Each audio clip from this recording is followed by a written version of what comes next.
प्राशन का क्या महत्व है और उस पर आप क्या कार्य करेंगे? आयुर्वेद में ऐसे बालक का जन्म हो, बाद में लेने वाली औषधियों का बहुत महत्व बताया गया है। तो पहला ही बालक जब आता है गर्भ से बाहर तो उसका एक संस्कार होता है। ऐसे पहले भी संस्कार हो चुके हैं उसके, जैसे सीमंतोन्नयन है, पुंसवन है, ऐसे पहले संस्कार हो गए।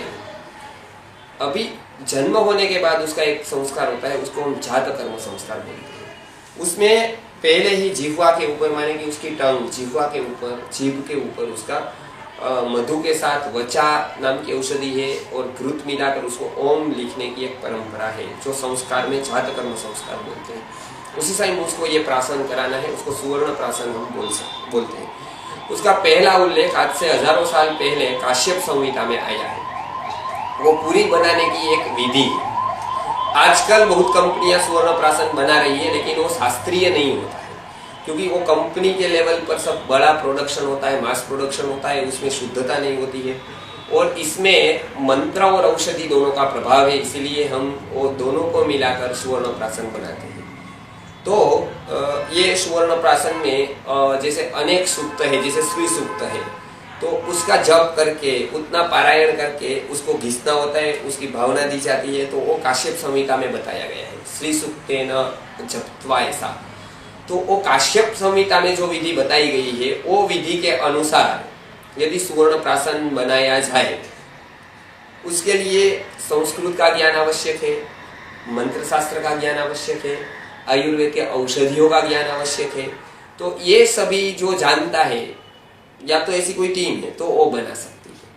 तो आज हमारे पास ऐसी टीम है। हम संस्कृत भी जानते हैं, ऐसे संस्कृत के भी शास्त्र हमने संस्कृत माध्यम से पढ़े हैं, आयुर्वेद भी ऐसे संस्कृत माध्यम से पढ़ा है। तो ये हमारे पास और भी बहुत विद्वान है, बहुत कुछ वैद्य है। तो वो हम सब मिलकर ये संस्कृति संस्थान के ओर से हम ये सुवर्ण प्राशन बनाते हैं, पूर्ण विधि से बनाते हैं और उसमें जैसी प्रक्रिया बताई गई है, ऐसी पद्धति से मंत्र का पूरा उपयोग करके, शुद्धता रखकर, जो काल दिया गया है, जो समय दिया गया है, वो समय को फॉलो करते हुए, अनुसरण करते हुए हम ये पूर्ण शास्त्रीय रूप से ये बनाते हैं। तो वो जो परिणाम बताया गया है, तो उसका परिणाम क्या है, तो बताया गया है कि षड्भी मासे ही श्रुतधरः सुवर्ण प्राशनात् भवेत्। माने कि वो 6 महीने में श्रुतधर, माने कि जो एक बार सुनता है उसको याद रखने वाला, श्रुतधर माने कि सुना हुआ धारण करने वाला बन जाता है। जो भी सुना है वो एक बार में वो याद रख सकता है, उतनी तीव्र उसकी मेधा होती है, बुद्धि होती है। तो ये सुवर्ण प्राशन देने से, नियमित देने से, माने कि हर पुष्य नक्षत्र में या अलग अलग समय पर देने से वो उसकी मेधा तीव्र होती है। तो ऐसा बिल्कुल शास्त्रीय पद्धति का सुवर्ण प्राशन हम बनाते हैं और हमारे जहाँ भी केंद्र है वहां पर हम भेजते हैं। वहां पर आप भी अपनी सोसाइटी में, अपने एरिया में ये सुवर्ण प्राशन का केंद्र कर सकते हैं। उसमें मंत्र बोलकर उसका पूरी विधि से सुवर्ण प्राशन दिया जाता है और वो हम ट्रेनिंग देते हैं पूरी देने की, और सुवर्ण प्राशन भी भिजवाते हैं। तो वहाँ पे एक अच्छे समाज का, एक हम तंदुरुस्त और एक स्वस्थ समाज का निर्माण कर सकते हैं। ये बहुत बड़ी समाज की सेवा होगी। तो अच्छे से अच्छा सुवर्ण प्राशन यदि समाज में उपलब्ध हो गया तो हम बहुत कुछ स्वस्थ समाज, स्वस्थ संतति दे सकते हैं समाज को।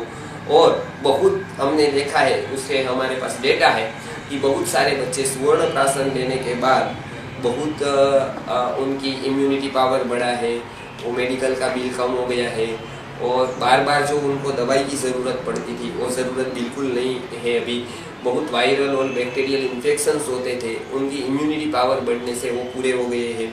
उसकी बुद्धि बढ़ गई है, चपलता बढ़ी है, एक्टिविटी, उनकी जो एक्टिवनेस है वो बढ़ गई है। तो ये सभी उत्साह बढ़ गया है उनका, बुद्धि भी अच्छी उनकी चल रही है अभी, और जिसको नींद का प्रॉब्लम था वो भी दूर हो गया है। तो सुवर्ण प्राशन के से बहुत फायदे हैं।